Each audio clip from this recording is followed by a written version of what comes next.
Tsara vitana telo mpanjefa ny tolotra Orange Money no nahazo ny lokany tetsy amin'ny fobeny Orange Madagascar tetsy Andraro anio.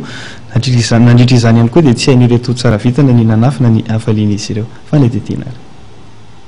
Tsara vitana misa telo mpikirakira ny tolotra Orange Money no nahazo tamin'ny lalao Lokabe izay nikarakarain'ny Orange Madagascar. Voasarika ny anaran'izy ireo taorian'ny fisarihana izay nitotosaina ny alarobia lasa teo. Nitolorana ny lokandreo tsara vitana ka nahazo motosikotera tsirairay avy miaraka mikasika sy hisolika amin'ny tetina 5,000 ariary. Nandritra ny lanonam-panolorana izay nitotosaina tetsy amin'ny foiben'ny Orange etsy Andraro.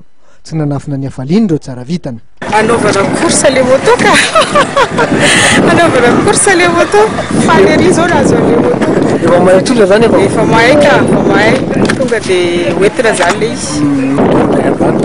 Tsy nanam-proposer.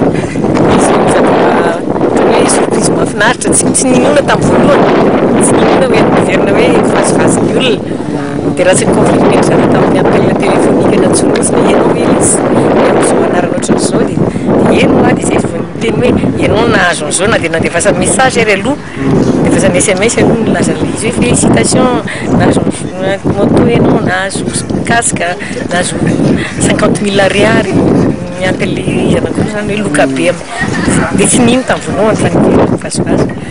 Noho ny fahavitrian'izy ireo mikirakira ny tolotra Orange Money dia tafiditra ho azy tao anatin'ny lisitra ireo mpandray anjara tamin'ny lalao Lokabe ireto tsara vitana misa telo reto. Efa mahatratratra amin'ny retapitrisa ankehitriny izareo mpanjifa Orange Money manerina nosy.